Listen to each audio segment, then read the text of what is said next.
If you focused on life, business, maybe travel and seeing the world, and getting pregnant was not a priority for you, and now you want to get pregnant and you've been told that you have premature ovarian failure and you feel like it's just too late, then this video is for you. If this does describe you, then I'm so happy that you're here today, because many of the couples that I have helped in the past have felt exactly like this. After 20 years of helping couples with their fertility issues and having thousands of babies, I know that POF can be really scary. But I also know that there's a ton that you can do to reverse that and make change in your fertility positively right now. And that's exactly why I've created this video for all of you, is to start to inform you and teach you about the steps you can start to take right now.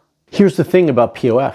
If it's addressed properly and in a timely manner, there's so much that can be done and you can make a lot of positive change. So in this video, we're going to get into the 3 steps that you can do right now to improve your fertility, even if you've been diagnosed with POF or low AMH. Number 1 is scheduling yourself as the priority on your calendar. Number 2 is addressing your hormones the right way. And number 3 is addressing your sleeping and exercise patterns. Fertility TV is the place to be if you want to get pregnant, get to the root cause of your fertility issues so that you can have a healthy life and a healthy baby. If you're serious about that and having a baby is what you really want, then there's a link below this video where you can speak to a real person on my team to see if you're a good fit to join my Hope Fertility Coaching Program. That's right, you get to speak to a real person so that they can hear about your fertility issues and help walk you through what the best next steps are on your fertility journey. And all you have to do is use the link in the description below. Okay, so now I want to get into the 3 steps that you can start to use to improve your POF and improve your low AMH. But just before I jump into that, I do want to remind you all that next week, I'm doing a free training to help educate all of you on what unexplained infertility is and what you can start to do to improve that and actually find the root causes and answers to your fertility questions. It is a free training, but you do have to register for it. So to register, use the link in the description below. Okay, so number 1, prioritize yourself. That's right, it might sound easy, and many of you might actually think that you are prioritizing yourself in your schedule because you're doing the things that you want to be doing. But are you really doing the things that you want to be doing? Are you prioritizing yourself around your work schedule and around what others want? Typically, when I speak to couples, what I find is that they're being pulled left and right. That's right. Their schedule is being managed and dictated by their work schedule, which obviously is a priority, right? Because we all need to work. But that they are then making their to-do list their priority. And that might seem like that's a priority for you and that you are accomplishing things. But what I mean by making yourself a priority is that you're no longer succumbing to your to-do list all the time. Now, there's a time and a place for that, obviously, but your to-do list and crossing off those things is part of the issue. Because as go-getters and people who want to accomplish things and be successful at work and prioritizing your relationship, all of those things start to stack up against you, and you yourself as an individual are no longer a priority on that list. So I want you to start making decisions about what you as an individual want. It doesn't mean that other things have to suffer. It means that you just have to prioritize yourself. So how are you going to do that? Well, I want you to make a list of all the things that you really want to be doing on a regular day without any other influences or impact to it. Forget about work, forget about your to-do list. What is it that you want to accomplish and do for yourself? It could be reading, it could be a new hobby, it could be exercise, getting out in nature, more time with your partner or your family or friends. What is it that you want to be doing? And I want you to order those in priority. And then I want you to bump up on the list all the things that are going to make you really happy, because they are not about accomplishing anything. They're just about being. Maybe it's just reading a book. It's just going for a walk. It's just spending some time outside. This is time to decompress and reset and relax. This is what I mean by prioritizing yourself. Again, we all need to do those other things. Work. We all need to accomplish whatever to-do list things that are on our list that make all our daily things easy, like going shopping and whatnot. But what is going to make you happy? That is what needs to be prioritized first and foremost. Yes, it could be exercise, but the things that I find that we tend to leave out, okay, are things that really nourish our soul. And I want to make sure you start to incorporate those things. Additionally, by prioritizing yourself, it means that you're not going to answer emails when you're off the clock, that you're not going to be checking your email and your work and trying to accomplish things 24/7, that you're going to take time for yourself on the weekends when you're not supposed to be working. We all need a work-life balance, and this is part of prioritizing ourselves. Number 2, sort out your hormones.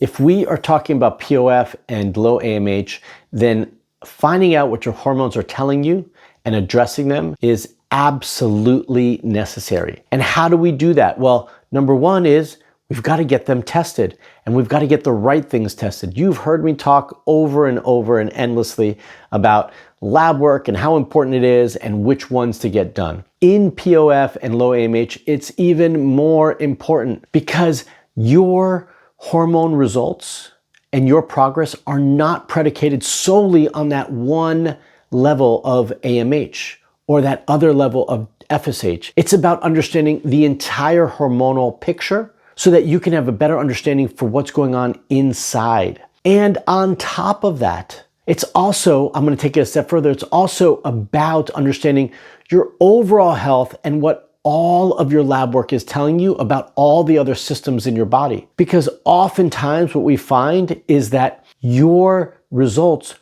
and your inability to conceive is not always based on your AMH, FSH, or your other reproductive hormones. Often it can be impacted by another system, like your adrenal glands, that's right, your stress response, or your digestive system, or your immune system. Like all of these variables impact or can impact your fertility and reproductive hormones. And it's really important that you understand that more completely and not just get the lab work and understand it, but do something about it. So what's the best way to do something about it? It's about getting the right support for it, which might not always mean working with your OBGYN or your reproductive endocrinologist. You might need to get additional support to get those results because your OB and your RE are only going to look at things from a very narrow lens, and we need to broaden that so that your whole body is being supported so you can get healthy and have a healthy pregnancy and a healthy child. That's what we're trying to accomplish. And number 3, sleep and exercise patterns. So this ties directly into number 1. I almost started talking about them actually, number 1, but I had to hold back a little bit because I do want to separate them. That's how important they are. Okay, so when we don't prioritize ourselves, we overwork and we don't get enough sleep. Sleep is essential for our bodies to recover and rest, for our hormones to begin to regulate, for everything to become more in balance. And if you're not getting enough sleep because you're prioritizing work or other events and staying up too late, then this is going to become a problem for your fertility. I know everyone's saying, well, how is sleep related to fertility? In so many ways, just like I mentioned. And additionally, if you don't get enough sleep, you're causing more stress on your body, which will absolutely impact your hormones negatively. So at the very least, you should be getting 7 hours of quality sleep, if not more. And I want you to be going to bed earlier. That's right. The earlier we go to sleep, the better sleep we're going to have, and we're going to feel refreshed, rejuvenated, and have a lot of energy and vitality to get going with the day. So I'd like to see you go to sleep at least 10 p.m. to get at least 7 to 8 hours of sleep. That would be perfect and ideal. Okay, that's prioritizing yourself, saying, okay, I'm done working at 5 or 6, whatever it is for you. Now I'm going to go have a good meal for myself. I'm going to cook myself a good meal to nourish my body. And then I'm going to start to unwind and get in bed by 9:30 so I can be asleep by 10. That's how you start to take care of yourself and your overall health. And then your hormones will have the space to recover and balance on their own with that sort of support. Exercise is just as important as sleep, which is why I group them together. But we often do one of two things when we talk about exercise. We do too little or we do too much, right? And when we talk about too much, we can also be too aggressive. If we do too little or too much or too aggressive in our exercise regimen, we cause more stress on our body. And we just talked about how stress impacts our fertility, but we often think about stress as emotional stress, but physical stress can do the same thing. So I do want you moving every day for about 30 to 45 minutes. A good walk, a little hike, maybe a nice bike ride, whatever that might be. But I also don't want you to overdo it. Now, some of us do have some flexibility where we can do a little bit more than others, and some of us also maybe need a little less than others. But in general, you should be striving to move every day. I also do not want you to wake up early or go to sleep late because you're trying to exercise and get that in. That's still impacting your sleep, not allowing you to get enough sleep and causing more stress. And I have seen this over and over and over again. So we're not going to wake up early just to exercise and de-stress because we've caused more stress for ourselves, okay? So we want to find balance in all of that. And that also, again, ties back into number one, which is prioritizing yourself. So I want you now to make a schedule for yourself of what an ideal day would look like. And then your goal is to start to accomplish that by following that outline. We're not always going to be perfect.